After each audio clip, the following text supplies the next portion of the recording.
What's going on, Freeholer here? And I didn't get a chance to make the video I was originally going to make. I procrastinated and Tarkov had an update this morning, so we're going to do something a little different. And we're going to go over the basic medical items in Tarkov. We're going to avoid the injectors for this video to keep it simple. There's plenty of guides out there if you want to take a look at those, or I could make one in the future. But for now, we're just going to, like I said, keep it simple. So in Tarkov, it's not as simple as just using a med kit and bam, you're healed, you're good to go. There's a lot of things you have to worry about, such as bleeds, broken bones, pain, or having a destroyed limb. So we're going to go over these basic items and just show what each one of them do, and kind of give a basic guide on which ones to carry with you and things of that sort. So starting with the simplest ones are going to be the two bandages that are in the game. We have an aseptic bandage and an army bandage. Now, plain and simply, the only thing that these do is stop bleeding. So they don't actually restore any of your health, but if you're bleeding, you can use one and it'll stop that bleed. And then you can go on and use a different medical item to restore the health to it. The main difference between these two is going to be the army bandage has 2 uses, whereas the aseptic has 1 use. Later on in the game, as you'll see in this guide, these are going to be less and less commonly used. Moving on to the splints, we have 2 splints in the game here. They're both called the Immobilizing Splint, so we'll just refer to this one as the red one. They both only remove fractures, so if you have a broken bone, they can repair that fracture. The main differences are going to be the red splint only takes 3 seconds to use rather than 5, and the red splint also has up to 5 uses, so you can restore up to 5 limbs.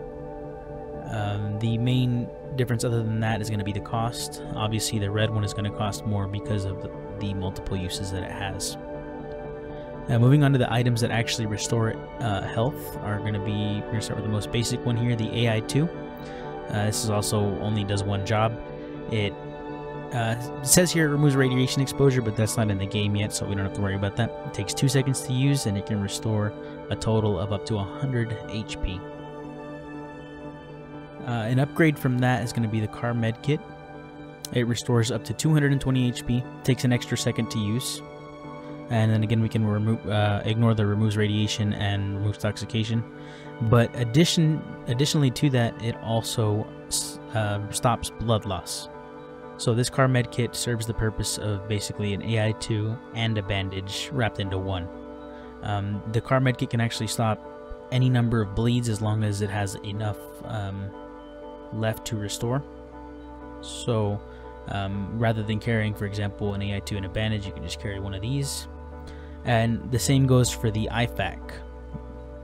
This also takes 3 seconds to use, also stops blood loss, and this one actually restores up to 300 total HP.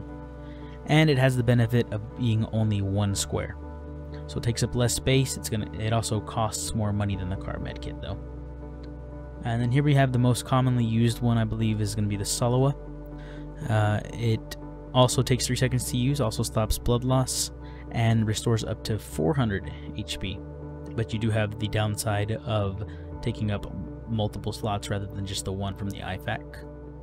And last but not least, we have the Grizzly. It restores up to 1800 HP. It does take an extra 2 seconds to use, so 5 seconds total. Not only does it stop blood loss, but it also removes fractures. So if you have a broken bone, it serves the purpose of basically a bandage, a splint, and a car medkit, IFAC, or Solowa. So this one's going to be less commonly seen out in the field just because of how much space it takes up, especially if you're keeping your medical items in your secure container.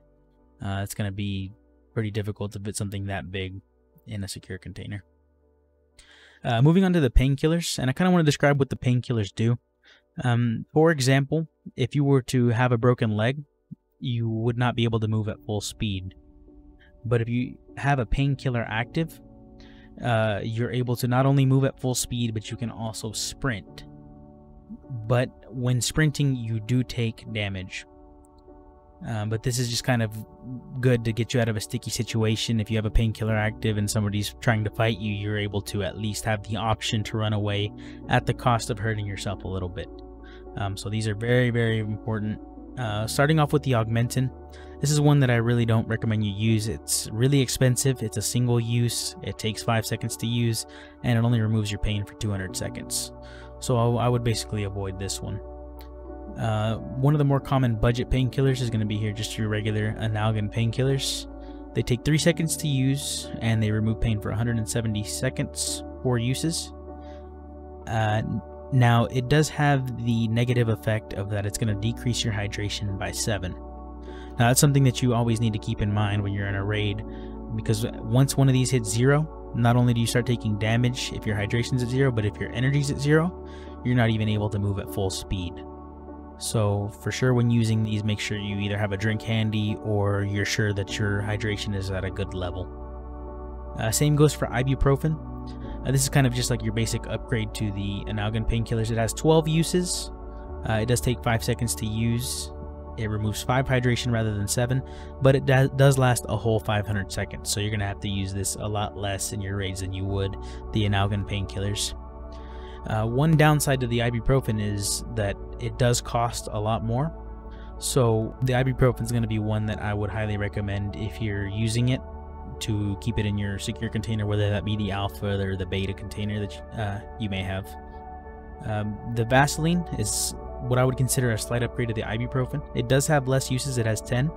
It takes an extra second to use, so 6 seconds total. It does last the same amount of time, with 500 seconds. But rather than take away 5 from your hydration, it takes away 2 from your energy and 2 from your hydration. So I feel like it's a lot easier to manage with a Vaseline to manage your hydration and energy levels. And the upgrade to that, which I would consider to be the best painkiller in the game, is going to be the Golden Star Bomb.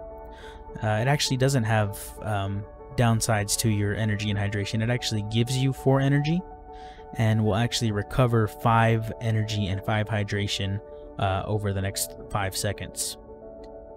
So that's a really good benefit to have, especially if you don't have any drinks on you.